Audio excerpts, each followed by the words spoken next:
Buenas tardes con todos. Mi nombre es Erika Jazmín Navarro Zavala, soy externa de medicina de la UPC. Hoy vamos a continuar con la revisión del capítulo 12 de la ATLS, correspondiente al tema de trauma en el embarazo y la violencia en la pareja. Ok. Las consideraciones a tener en cuenta en un paciente embarazada es recordar un poco los cambios fisiológicos y las alteraciones anatómicas y estructurales que se dan en el proceso del embarazo. Estos cambios la estructura y la función pueden influir en la evaluación de los pacientes embarazadas, alterando los signos y síntomas de la lesión, asimismo afectando los patrones y la gravedad de las lesiones. Recordar siempre que vamos a manejar dos pacientes, madre y feto. Asimismo, que el tratamiento inicial para el feto, el mejor tratamiento inicial para el feto, es proporcionar una resucitación óptima de la madre. Otra consideración es que toda mujer en edad fértil con antecedente de traumatismo, lesión, debe ser considerada embarazada hasta que se demuestre lo contrario, mediante una prueba definitiva de embarazo o una ecografía pélvica. Ahora, en cuanto a las diferencias anatómicas, debemos recordar que existen cambios en la altura del fondo del útero en el embarazo. A medida que el útero crece, los intestinos y vísceras son desplazados y empujados cefálicamente, por lo cual se encuentran principalmente en la parte superior del abdomen, dándoles una mayor protección en cuanto a un traumatismo abdominal contundente. Sin embargo, el útero y el contenido, como es el feto, se encuentran más vulnerables, sobre todo a lesiones de tipo penetrante. Recordar que el líquido amniótico puede causar una embolia, incluso coagulación intravascular diseminada, entrar en contacto en el espacio intravascular materno, sobre todo después de un traumatismo. Además, recordar que, si bien es cierto, la capacidad elástica del miometrio, a diferencia de la placenta, la poca elasticidad de esta va a hacer que sea más vulnerable a un desprendimiento tras un traumatismo. Eso debemos recordar.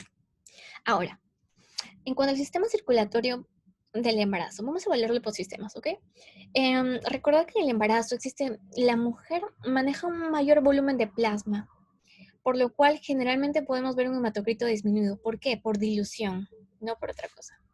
A lo que se le conoce como una anemia fisiológica, podríamos decir, porque es normal, es aparente, llegando a manejar valores de 31 a 35%, que se pueden considerar normales, solo en condiciones del embarazo, obviamente.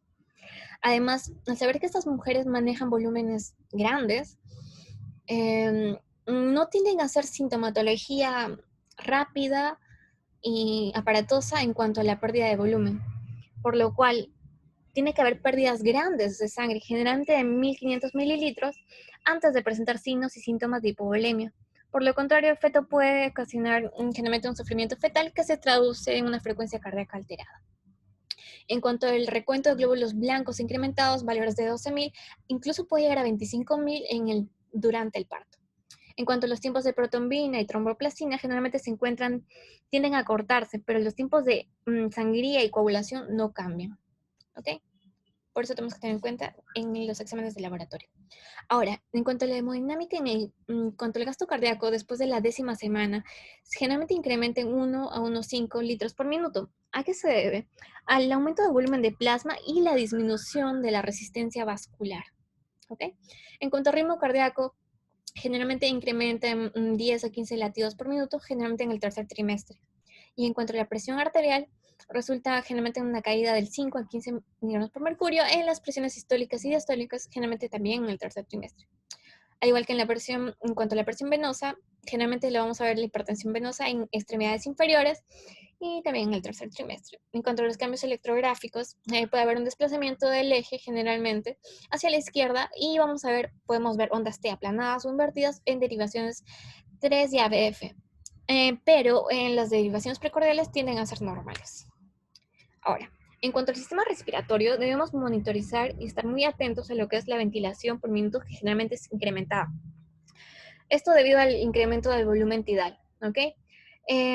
Otra característica de la paciente embarazada, generalmente al fin, sobre todo más notorio al final del embarazo, tienden a ser hipocápnicas, así que pueden manejar estos valores con normalidad. Una presión arterial de CO2 de 35 y 40 nos puede hablar un poco de una posible insuficiencia respiratoria durante el embarazo. Tenemos que estar atentos. En cuanto a la radiografía de tórax, puede revelar la prominencia de vasos pulmonares, asimismo recordar que el consumo de oxígeno en el embarazo tiende a ser incrementado, así que debemos manejar una buena terapia de oxigenación, tratando de mantener una saturación al 95%.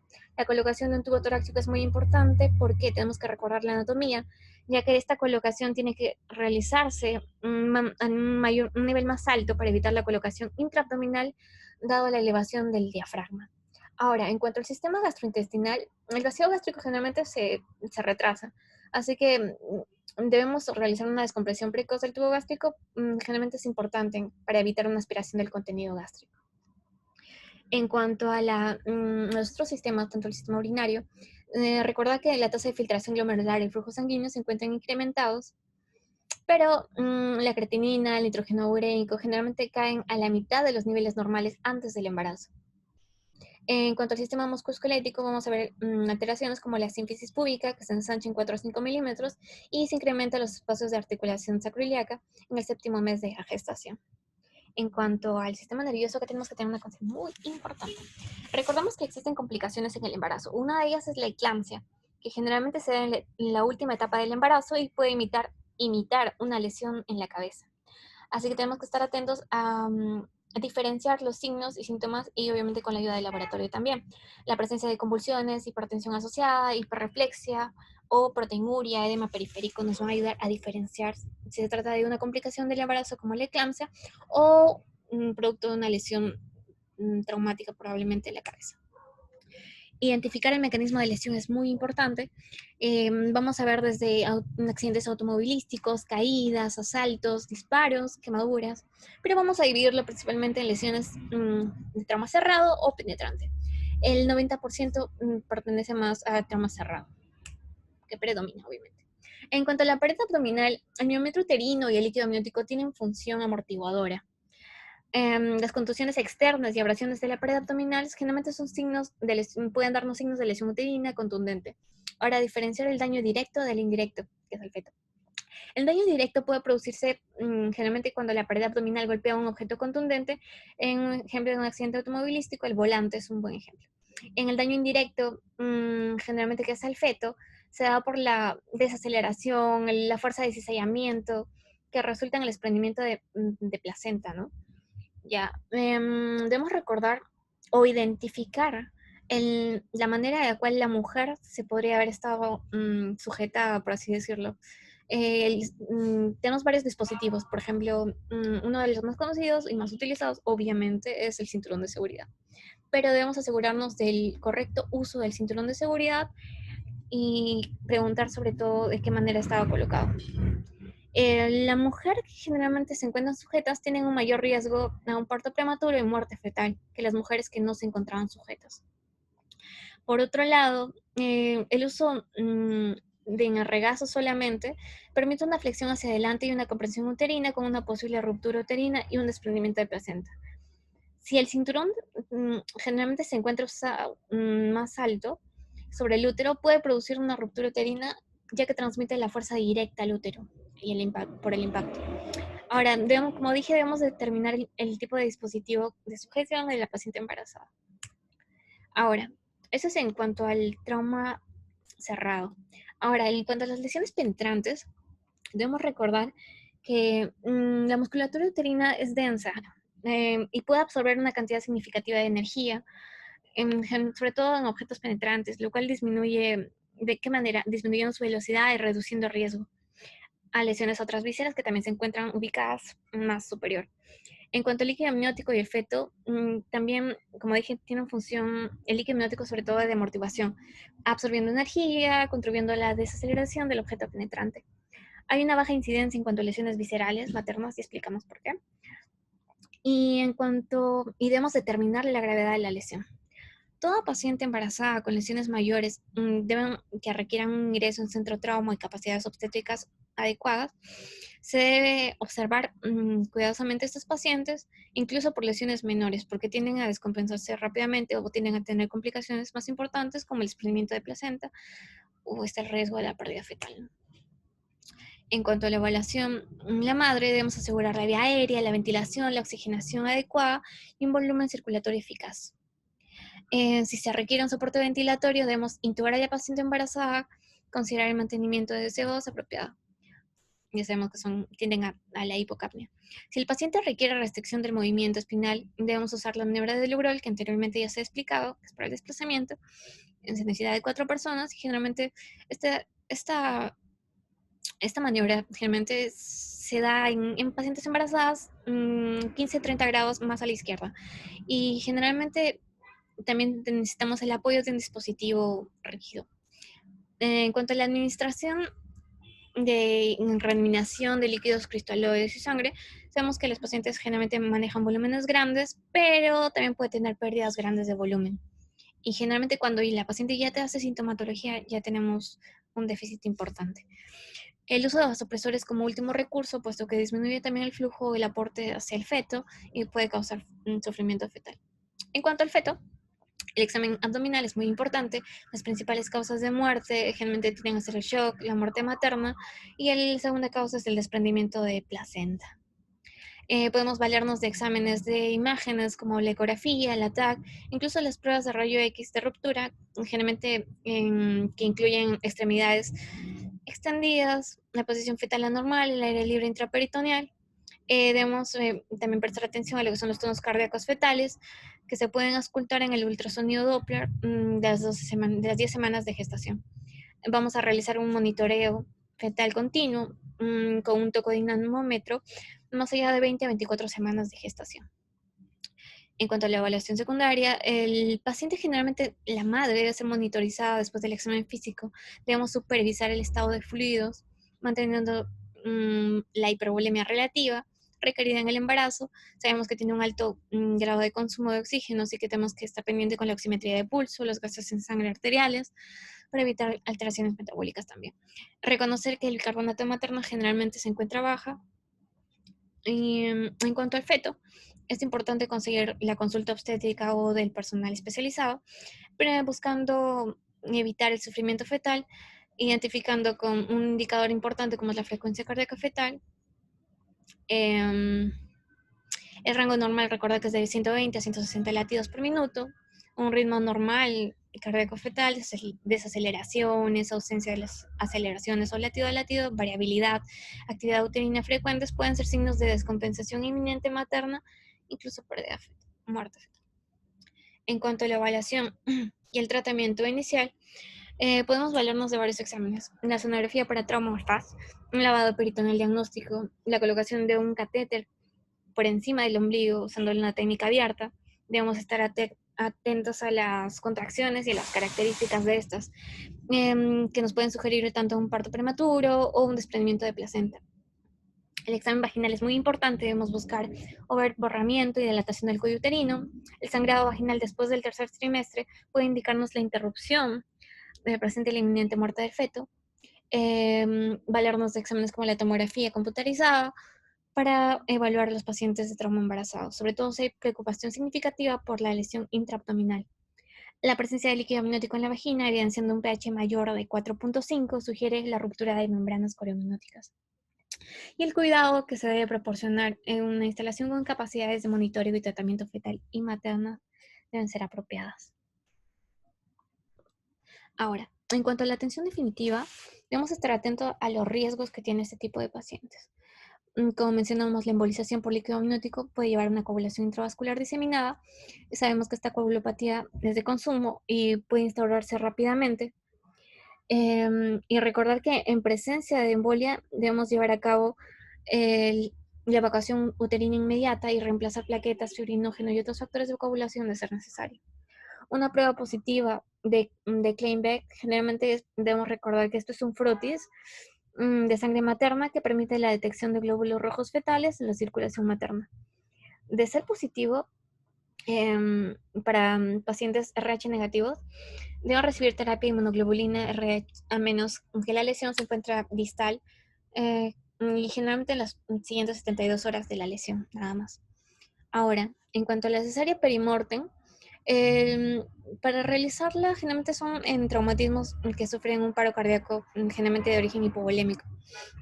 Esta parada cardíaca materna es hipovolémica, donde el feto generalmente ha sufrido una hipoxia prolongada. Otra causa de cesárea perimortem Em, Puede realizarse generalmente dentro de los 4 o 5 minutos después de la detención. Ahora, un tema muy importante que no podemos dejar pasar es la violencia de la pareja. Sabemos que las principales causas de lesiones a la mujer se dan durante la convivencia, el matrimonio, el embarazo, independientemente del origen étnico, influencias culturales o nivel socioeconómico. Aquí tenemos que se utiliza básicamente el monitoreo de lo que son principalmente los signos vitales, hipotensión. Vamos a ver en caso de que exista, obviamente, esto se hace una reposición de líquidos o de ser necesario lo que es la transfusión. En cuanto a los signos para identificar hipertensión, los criterios son mayor de 140 sistólicas, 90 la diastólica, pero debemos actuar ya cuando la sistólica es mayor de 160 o la diastólica es mayor de 110. Debemos mantener el monitoreo fetal continuo, sobre todo mayor de 20 semanas. Como dije, siempre de la mano de un especialista, un obstetra o un ginecobstetra. En cuanto al sangrado vaginal, debemos estar atentos a signos de hipotensión, la consulta con el especialista y ver la inmunización, ¿no? El RH negativo que hemos mencionado. Ahora, en cuanto a las pruebas de laboratorio, ya mencionamos que vamos a ver un bajo hematocrito por dilución, por el manejo altos de volumen plasmático. Si encontramos que la prueba de Kleiner-Beck generalmente es negativo, para RH negativos debemos estar atentos a la terapia de hemoglobina. El perfil de coagulación, en caso de, por ejemplo, de que surgiera una complicación de trombolismo por líquido amniótico. En cuanto al diagnóstico por imágenes, generalmente es igual que las pacientes que no están embarazadas, pero se debe hacer la coordinación previa y considerar siempre una ecografía antes que una radiografía X, obviamente. En cuanto al diagnóstico y tratamiento, generalmente son similares, mencioné. La reposición de líquidos, sí o sí, debemos evitar las cargas de destroza. Ya mencioné que generalmente optamos por cristaloides o una transfusión. Sabemos que tiene un gasto alto de oxígeno, debemos evitar la hipoxia fetal administrando oxígeno de altas concentraciones, mantener una saturación al 95%. De otra manera, debemos recurrir a la intubación de secuencia rápida. No podemos dejar mucho tiempo porque puede haber sufrimiento fetal. En cuanto a la analgesia, va a depender del especialista y podemos hacer uso también de antieméticos. Podemos contar con metoclopramida, ondansetron, antibióticos en caso de que tuviéramos signos de infección. Debemos recordar que de por sí tenemos valores altos de leucocitos, así que tenemos que manejar valores más altos. Podemos contar con una cefraxona de vía intravenosa y si hay alergias a la penicilinas, optamos por clindamicina. Okay. Bueno, en tratamientos especiales, si encontramos una paciente que es RH negativo, ya sabemos que tenemos que administrarle inmunoglobulina de manera preventiva en las próximas 72 horas. En caso de que haya signos de hipertensión, podemos contar con la betalol, 10 a 20 miligramos, vía endovenosa, en bolo. Tenemos que bajar rápidamente esta presión. Es una emergencia. En cuanto a las convulsiones, debemos diferenciar si son de causas de una complicación del embarazo, como es la eclampsia, donde administramos sulfato de magnesio, o es no eclámptica y podremos administrar lorazepam. Siempre el sistema de reanimación cardiovascular mayor de 20 semanas. Y obviamente ver lo que es la administración, la admisión y el seguimiento. Es muy importante. En cuanto a la identificación de violencia en la pareja, debemos realizar una serie de preguntas como profesionales de la salud para asegurarnos que no estamos ante una situación como esta. Ya sea si se encuentra en peligro inmediato, si la pareja se encuentra en el centro de salud, si quiere o tiene que ir a casa con su pareja, si tiene algún lugar seguro, si ha recibido amenazas de abuso directo a ella o a sus hijos, si tiene miedo de su vida o cree que corre peligro, si la violencia ha empeorado o se vuelve cada vez peor, más aterradora, si es frecuente, si su pareja maneja armas, consume alcohol o drogas u otro tipo de sustancias, asimismo si en algún momento ha sido retenida contra su voluntad ella o sus hijos, si se siente acechada o ha recibido algún tipo de amenaza de muerte hacia ella o a sus hijos. De detectar nosotros alguna de estas situaciones, debemos documentar y reportar sin dudar, porque tenemos que tener en cuenta que estamos en contacto con la víctima y tenemos el deber de protegerla. Estos ataques generalmente representan un mayor número de visitas en urgencias y sabemos que pueden causar la muerte e incluso discapacidad. Por eso la importancia de reportarlos oportunamente. En conclusión, durante el embarazo se producen cambios anatómicos y fisiológicos importantes, predecibles, que van a influir en la evaluación y tratamiento del paciente embarazada. Ahora, recordar que la pared abdominal, el miómetro uterino, el líquido amniótico actúan como amortiguadores, sobre todo ante un traumatismo contundente. A medida que el útero aumenta de tamaño, las otras vísceras abdominales se encuentran relativamente protegidas de lesiones penetrantes, mientras que la probabilidad incrementa en lesiones uterinas. Se debe dar una resucitación de volumen más apropiado para corregir y prevenir el shock hipovolémico materno y fetal. Eso es muy importante. Asimismo, debemos evaluar y resucitar primero a la madre y luego valorar al feto antes de realizar una encuesta secundaria de la madre, una revisión secundaria de la madre. Ahora, debemos buscar la existencia de condiciones exclusivas de la paciente embarazada lesionada, ya sea un traumatismo uterino contundente o penetrante, un desprendimiento de placenta o una embolia de líquido amniótico o una isoinmunización de la ruptura y una ruptura prematura de membranas.